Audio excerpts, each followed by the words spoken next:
Hey Schmoville, what's going on? It's me, Josh the intern. Now with the big 100th episode coming up of the Schmoes Know Podcast, I figured this would be a great time to look back and see how the Schmoes Know Podcast got to where it is today. So first thing you guys should know is that I'm just a big fan of the Schmoes Know, just like you guys are. I watch the reviews every week on YouTube, and I look forward to it every week. Like, I would literally sit in front of my computer and just wait for a new video to be uploaded. I guess calling me an obsessed fan, well, it wouldn't have been much of a stretch. So it all really began in April of 2011. Christian and Mark had been guests on the Adam Carolla podcast for over a year, and someone on the Carolla team suggested they start their own show and see how it goes. So to get the podcast started, the Schmoes decided to bring in their friend John Sheezer, aka Cheese, to start an audio podcast for movie fans to talk movies. Now when they first started recording the podcast, they actually did it from Christian's spare room and on top of a trunk, so the sound wasn't the best. But their first guest was actually Christian's good pal Katie Sackhoff, and the viewers from YouTube slowly started to listen. Okay guys, so guess what? We are officially launched. It is the Schmoes Know Podcast. It just happened. 3, 2, 1, we have liftoff. And just like that, the Schmoes Know were off and running. The podcast was going full steam with guests like David Gambino, the vice president of Team Downey.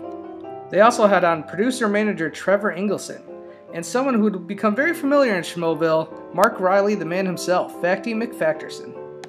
The Schmoes continued getting people that were inside Hollywood with Ethan Irwin, a producer for Joel Silver Pictures. The Schmoes were also joined by Ken Knapsack, a good friend of theirs who's a comedian and writer, and an avid collector of Superman underwear. A few shows later, Katie Levine took over as engineer and improved the quality of the show, and some really good guests came in afterwards. The Schmoes welcomed fellow YouTube movie viewer Jeremy Johns, who is a fan favorite in Schmoville. The Schmoes also had 2 stars from the TV show The League, and John Liejo and Steve Renazizi. Both these episodes are considered classics amongst fans in Schmoville. A turning point in the podcast came in episode 20, when the Schmoes invited Catherine Reitman as the guest, and the vibe was so great between the three that Catherine became the first female co-host and the first lady of Schmoville. And the great guests kept on coming. They even had Sam Levine from Inglourious Bastards on, where he told stories about the process behind the scenes and working with Quentin Tarantino. One thing you learn from listening to the Schmoes Know podcast is that Christian Harloff, he likes to pull a prank or two. And no one's safe. Not even Jeremy Johns. Hey, Jeremy. Catherine, it's been a long time. It's been exactly a half a minute since you were haggling. Has about... it? Actually, no. You were actually talking to someone else. Katie, how are you? Hi, Jeremy. It's Katie Sackhoff. Oh, my God. Wait a minute. All right, so... That was awesome.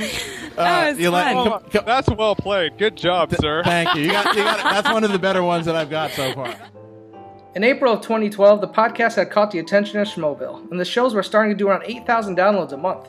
Katie Levine moved on to other things, and the Schmoes were approached by many other places to do the show, but found a home at the Toad Hop Network. Sadly, Catherine Reitman wasn't able to make the move. Mark and Christian were on their own once again, and together they found some great moments, like Bei Ling singing a ridiculous song. Love look at those drums, man.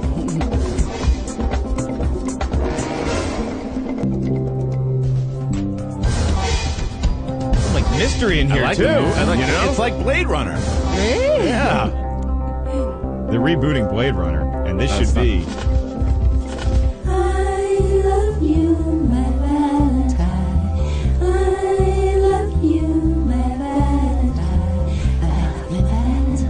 Love it.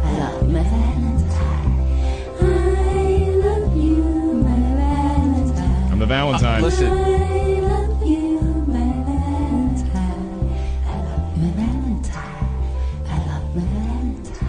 I just pictured. Wow, that's a round of applause. I just pictured right a crazy action scene. And the beautiful guest continued with Bonnie Somerville with a special episode where we talked about sex and film. But the tone of the show began to shift in July of 2012 when frequent guest and friend Katie Sackhoff became the second female co-host in the Schmoes Know podcast history. Katie's personality brought the show to another level and brought some crazy moments. As the podcast grew, so did our guest. We had Sean Astin of Lord of the Rings and Rudy fame, and also Greg Brewer, director of Black Snake Moan, Hustle and Flow, and the recent Footloose. The podcast was getting more and more popular. With the podcast getting bigger and bigger, the Schmoes needed help, so they decided to go to their old friend Ken Knapsack to be the producer of the Schmoes Know Podcast.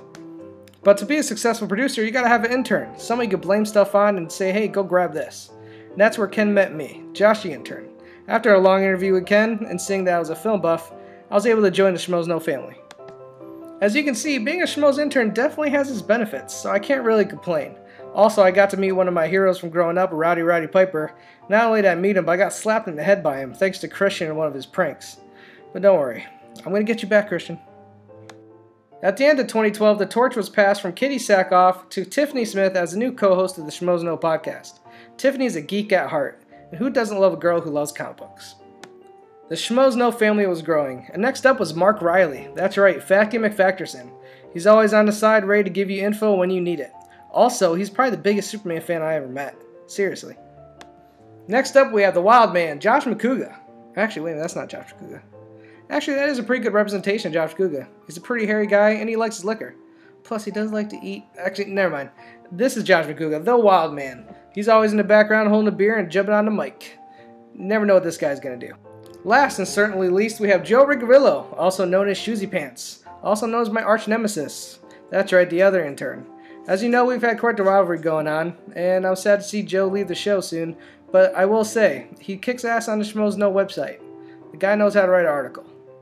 I don't really even know how to spell. Also gotta give a shout out to Johnny Ice, that's right, the man behind the soundboard. I mean, look at this guy, he is cool as ice. Also, every show needs to have a villain, and Bobby Finstock would fit that quota perfectly.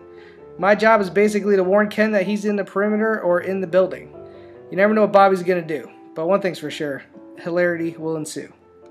Alright guys, well thanks for watching my video tribute to the past 100 episodes of the Schmoes Know Movie Podcast. Just wanted to give you guys a little history lesson and show you how we got to where we are today. Remember, check out the show every Thursday on the Toad Hop Network from 8 to 10 o'clock Pacific Time.